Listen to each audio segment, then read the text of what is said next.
추미애 의원이 전 장관이 방심한 면이 있죠.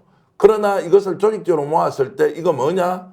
그러면 대표적으로 우상호 의원이 움직였을 수도 있다. 어허. 본인이 당대표의 바람에 맞춰서 국회의장이 되는 것은 맞지 않다는 이런 말의 이면에 숨어 있는 것은 결국 586으로 이름 지어진 기득권들이 함께 움직이면서 표작업을 했다. 그래서 친문, 과거에 친이해찬, 그리고 민평년, 그리고 그렇죠. 586까지 네. 똘똘 뭉쳐서 자 이름 다 들어보면 어떻습니까? 민주당에서 혁신과 개혁의 상징이 아니라 오히려 민주당을 뒷걸음치게 하고 이재명 당대표 리더십에 적극적으로 동참하지 않고 그러나 이번에 공천에서는 어쨌든 살아남고 국회 입성을 다시 하게 된 사람들이 집단적으로 움직이면서 저는 추미애 후보를 짓밟았다 이렇게 저는 생각합니다. 사실 이제 운동권들이나 아까 좀 전에 말씀하신 그 기존의 약간 친문 세력들이라고 해야 네. 되죠? 예, 그분들이 좀 이번에 오히려 똘똘 뭉쳤다. 그 조정식 의원하고 추미애 의원하고가 사실은 이제 단일화를 했습니다만은 오히려 그렇고 나니까는 조정식 의원을 지지했던 분들이 의원식으로 가버렸다. 뭐 이런 얘기도 있고요.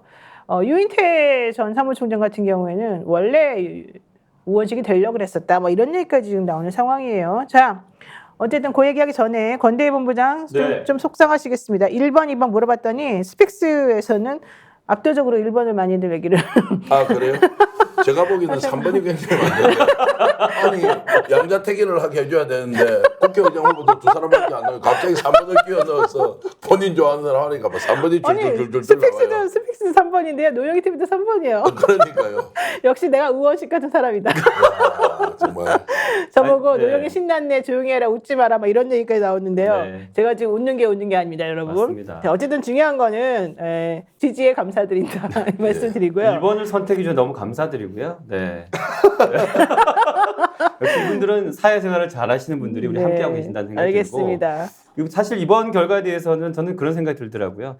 이 총선에서도 사실 정권 심판이 대세론이었는데 막상 뚜껑 열어보니까 우리 국민들이 어떤 표심이 나타나는지 지금 의석으로 나타났지 않습니까?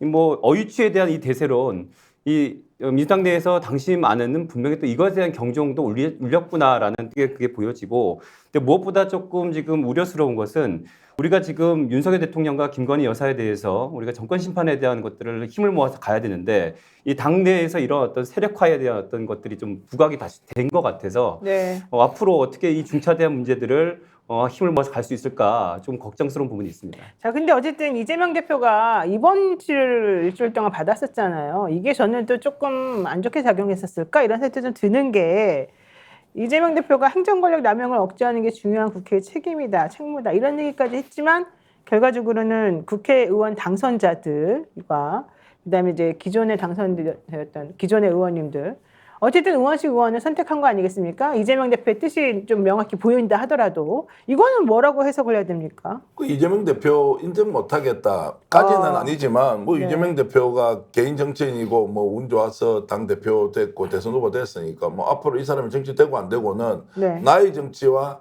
반드시 일치할 필요 없다 뭐 이런 생각 아니겠습니까? 네. 깊이 깔려 있는 편견들이 있었을 거예요. 이재명 당 대표 언제 사법 처리될지 모르는데 우리 자기 대권 주자 당에서 키우고 있느냐 없느냐 뭐 이런 정말로 잡다한 이야기들 제가 말씀드리면 이분들이 평소에 윤석열 정권에 대항해서 제대로 싸웠어. 이번에 이런 결과를 만들었다.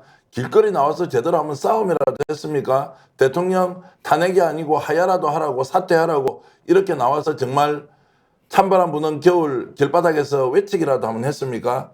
꼭꼭 숨어 있다가요. 한 번도 나타나지 않고 한두 명입니까? 이런 사람들이. 그런데 지금은 아니 숨어있던 사람들 서멀서멀 튀어나와가지고 정말로 민심이 뭔지를 생각하지 않고 자기 이해관계에 맞춰가지고 그렇게 하니 야 정말로 캐비넷에 뭐 잡혀있는 거 아니야 이 사람들. 왜냐면 전면전 하려니까 용기 없는 거예요.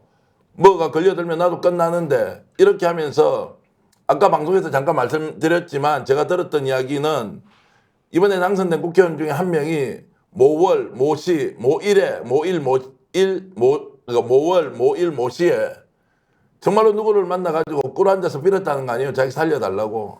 네. 이름도 이야기하지 않겠습니까? 저도 들었습니다. 네. 그러니까요.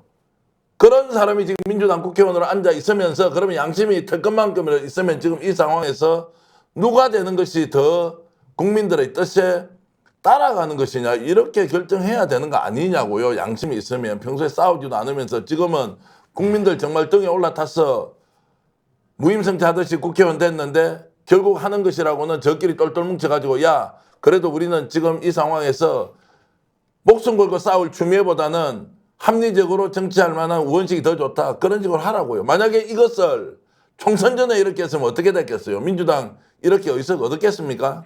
그러니까 이게 을지로위원회도 사실 오랫동안 우원식 의원이 관리했다는 얘기가 들리고요.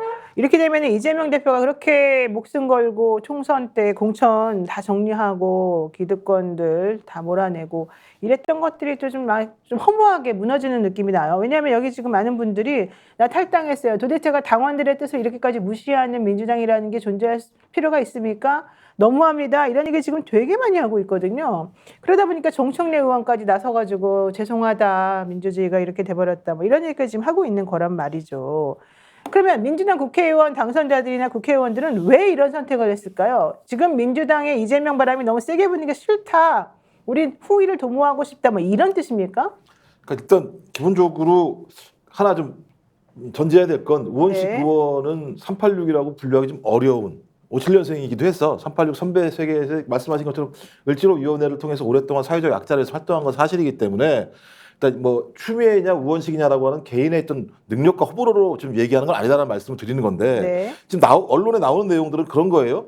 왜 갑자기 추미애가 아닌 우원식 당선인이 국회의장으로 됐을까라고 하는 흐름과 관련해서 두 가지입니다. 하나가 추미애 조정식 단일화 자체가 매우 인위적이다. 네, 그게 매우 안 이렇게 좋아요. 인위적으로 가서 이 당이 제대로 굴러갈 수 있겠는가라고 하는 내부의 불만들이 있었다라는 게 하나이고 네. 또 하나는 여기와 연동돼서 이재명 일극 체제로 가게 되면 당의 다양성이 사라지게 되고 다양성이 사라지게 되면 중도층으로부터 민주당의 지지가 떨어질 수도 있다라고 하는 이 두 가지 논거들이 계속 흘러나오는데 저는 기자들의 이건 추론이라기보다는 국회의원 당선인들과의 통화 과정에서 나왔던 얘기일 거라는 생각이 들어요. 근데 인위적이고 강요받았다라는 이유 때문에 갑자기 당심의 60, 70%가 찬성한 추미애를 선택하지 않았다라고 하는 건 논리적으로 말이 안 돼요. 그렇죠. 그러니까 제가 볼 때 이거는 다음 체제를 위한 포석들이 작동했다. 그렇죠. 그러니까 다음 체제라고 얘기하는 건 다음 당대표 체제 또 그다음에 조금 더 시간이 간다면 지방자치제에서 광역자치단체장을 비롯한 내부의 구도 근데 이런 구도와 관련해서 소위 일부의 세력들은 자기의 기반들을 이런 선거 과정에서 하나는 확인하지 않으면 안 된다라는 판단을 했을 것이고 네. 그래서 이런 과정에 개입해서 이런 작업들을 했을 거다라는 우려가 분명히 있는 거죠. 그렇다면 당심은 뭐냐면 적어도 이 국회의원 당심은 대통령의 폭정에 맞설 수 있는 입법권의 지위와 권능을 강화시키자라고 하는 것이 당심이었고 거기에 상징적 인물로 등장했던 것이 추미애라는 사람이었던 거 아니겠습니까? 근데 그런 당심들도 외면할 만큼의 그러니까 국회의원들이 외면한 거니까요. 무엇인가 이익들이 있었다고 볼 수밖에 없는 거예요. 그러니까 그렇죠. 무슨 다른 예를 들면 충정이 있다거나 네. 뭐 추미애 의원이 나쁜 일을 해가지고 뭐 우리 국민들은 모르는데 뭐 윤 대통령과 무슨 뭐 밀약을 했다 이런 거 제가 이해를 하겠는데 그런 것도 아니라면 저는 정확하게 자신들의 정치적인 계산과 미래라고 하는 그 가치 속에서 소위 지금 당심이 무너져 버린 거라고 우리는 추정할 수밖에 없다. 그렇다면 우리가 왜 그들을 선택했는가라고 하는 당원들의 불만은 당연한 거죠. 네. 우리의 선택대로 가지 않는다면 당신들이 왜 설명을 해야 되는 거잖아요. 거기에 네. 타당한 이해할 만한. 근데 제가 볼 때 지금까지도 거기에 대한 설명이 없다라고 하는 건 소위 공을 위한 판단이라기보다는 네. 다른 판단들이 작동했다라고 하는 부분들을 지금 자인하고 있는 것 아닌가 이런 생각이 들어요. 추미애 후보가 원래 국회의장은 중립이 아니다 이제 이런 얘기를 했었었는데 우원식 의원은 중립은 물가치가 아니다 또 이렇게 말을 해버렸어요. 이거 코코코님이 질문하는 건데요, 전 대표님. 이제 중립은 몰 가치가 아니다 이 네, 말은 무슨 뭐 뜻입니까? 중립만 가지고 무조건 가서는 안 된다. 어허. 그래서 이제 국회법에 따라서 국회의장이 자신의 권한을 행사하겠다 이렇게 얘기했습니다. 국회법은 여야 합의를 존중하지만 네. 합의가 안 될 때는 국회의장이 가지고 있는 권한으로 밀고 나가겠다 이제 이렇게 했던 거죠. 네. 지금 저도 한 말씀 보태자면 우원식 의원이 국회의장감이다 아니다 이 문제가 중심이 아니라는 것을 모든 시청자가 알고 있을 테고요. 네. 지금 현재 민심을 반영하지 못한 당심을 반영하지 못한 국회의원 당선자들이 왜 이런 선택을 했느냐는 것은 말씀하신 대로 다음 지방선거 그리고 자기 대권을 염두에 둔 나름의 포석인데 그 포석을 할 수 있는 정치적 권한이 있느냐. 네. 자, 제도적 권한이 있죠. 표를 자기들이 찍어서 국회의장 만드는 거지 않습니까? 네. 근데 그런 것이 없는 사람들이 지금 움직였기 때문에 여기에 대해서는 명확하게 원인을 따져보고 그 응당한 책임을 물어야 저희가 이벤트 하나 마련했습니다. 혁신, 균형, 정의를 지향하는 대한민국의 정치, 경제, 미디어 스픽스가 지금 벌써 88.3만 명 정도 구독자를 지금 모집했습니다. 너무너무 감사드립니다. 88만 구독자의 시선을 한 번에 받을 기업을 저희들이 홍보해 드리려고 합니다. 저희들이 선착순으로 10개사를 뽑습니다. 2024년 5월 31일까지 메일로 보내주십시오. spixed@스픽스.kr로 보내주시면 되고요. 접수 기간은 5월 말일까지고요. 10개사를 저희가 선착순으로 뽑습니다. 6월달 한 달, 그리고 7월달 한 달 각각 이렇게 한번 해봐가지고요. 우리가 한번 공유해보고 많이 평가해보고 판매해보고자 합니다.